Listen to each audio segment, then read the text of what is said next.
बहुत समय पहले की बात है। एक बार भगवान और देवराज इंद्र में इस बात पर बहस छिड़ गई कि दोनों में से श्रेष्ठ कौन है।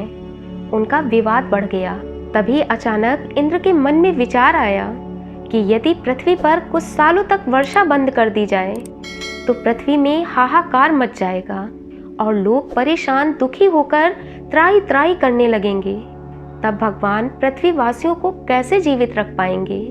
बस यही बात सोचकर इंद्र ने बादलों को आदेश दिया कि वह पृथ्वी पर एक बूंद भी वर्षा ना करें। इंद्र की आज्ञा पाकर बादलों ने वर्षा करना बंद कर दिया। पृथ्वी पर जब कई दिनों तक वर्षा नहीं हुई तो किसान परेशान होने लगे।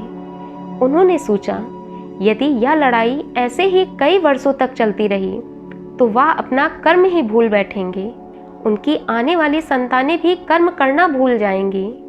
उन्हें अपना कर्म करते रहना चाहिए।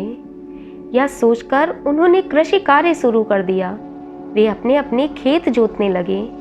जब वह खेत जोत रहे थे तभी मिट्टी के नीचे छिपा हुआ एक मेढक बाहर आया और किसानों को खेती करते हुए देखकर आश्चर्य से बोला, इंद्र और भगवान में इस बात की लड़ाई चल रही है कि कौन सबसे ज़्यादा श्रेष्ठ है। इसी कारण से इंद्र ने 12 वर्षों तक वर्षा न करने का निर्णय लिया है। फिर भी आप लोग खेत जोत रहे हैं। किसान बोले, हे मेढक भाई, यदि उनकी लड़ाई वर्षों तक ऐसे ही चलती रही तो हम तो अपना कर्म करना ही भूल जाएंगे। इसलिए हमें अपना कर्म करते रहना होगा।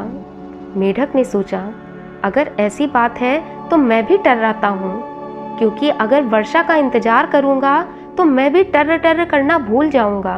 बस यही बात सोचकर मेढक ने भी जोर जोर से टर्राना शुरू कर दिया। मेढक को टर्र टर्र करते देखकर मोर ने मेढक से कहा, भाई, क्या तुम्हें देवराज इंद्र और भगवान की लड़ाई के बारे में पता नहीं है?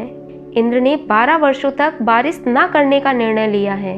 मेढक बोला, मोर भाई, मुझे सब पता है, पर बारिश ना होने से हम आराम से तो नहीं बैठ सकते। अगर जीवन जीना है तो हमें अपने काम करते रहना होगा। चाहे दूसरे अपना काम भूल जाएं, कोई बात नहीं, किंतु अगर हम अपने कर्म करना भूल गए तो हमारी आने वाली संतानों को कैसे मालूम होगा कि उन्हें क्या कर्म करना है। इसलिए सबको अपना अपना कर्म करते रहना चाहिए। फल क्या और कब मिलता है यह ईश्वर पर छोड़ देना चाहिए। मेढक की बात सुनकर मोर भी पीहू पीहू बोलने लगा।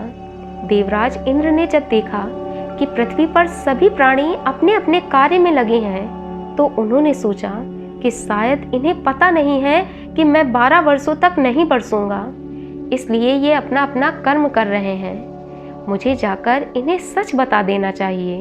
यह सोचकर वह पृथ्वी पर आए और किसानों से बोले, हे मनुष्यों, यह सब क्या कर रहे हो? किसान बोले, हे देवराज इंद्र, हमारा कर्म ही ईश्वर है। आप अपना कार्य करें या ना करें, हमें तो अपना कर्म करते ही रहना है। किसानों की बात सुनकर देवराज इंद्र को अपनी गलती का एहसास हुआ। उन्होंने सोचा, ये सब इंसान होकर सब अपने अपने कार्य में लगे हैं और हम आपस में एक दूसरे को नीचा दिखाने में लगे हुए हैं। पृथ्वीवासियों से प्रसन्न होकर देवराज इंद्र ने बादलों को तुरंत वर्षा करने का आदेश दिया। दोस्तों, इस कहानी से हमें यही सीख मिलती है कि दूसरा व्यक्ति क्या और क्यों कर रहा है, इन बातों को भूलकर हमें निरंतर अपने कर्म करते रहना चाहिए। रास्ते में कितनी भी रुकावटें आए, हमें मेहनत और लगन से बिना फल की चिंता किए आगे बढ़ते रहना चाहिए, क्योंकि कर्म के आगे खुद भगवान को भी झुकना पड़ता है। गीता में भगवान श्री कृष्ण जी ने कहा है कि कर्म करना तो तुम्हारा अधिकार है, लेकिन उसके फल पर कभी नहीं। कर्म को फल की इच्छा से कभी मत करो तथा तेरा कर्म करने में भी कोई आसक्ति ना हो। दोस्तों, अगर आपको कहानी अच्छी लगी हो तो प्लीज़ एक लाइक और कमेंट ज़रूर कर देना। यकीन मानिए, आपका एक लाइक मुझे विश्वास दिलाता है कि आप सब मेरे साथ हैं। और अगर अभी तक आपने मेरे चैनल को सब्सक्राइब नहीं किया है तो प्लीज़ चैनल को सब्सक्राइब करके बेल आइकन को प्रेस कर देना, ताकि हर वीडियो के नोटिफिकेशन आप तक पहुंचते रहें। वीडियो देखने के लिए बहुत बहुत धन्यवाद।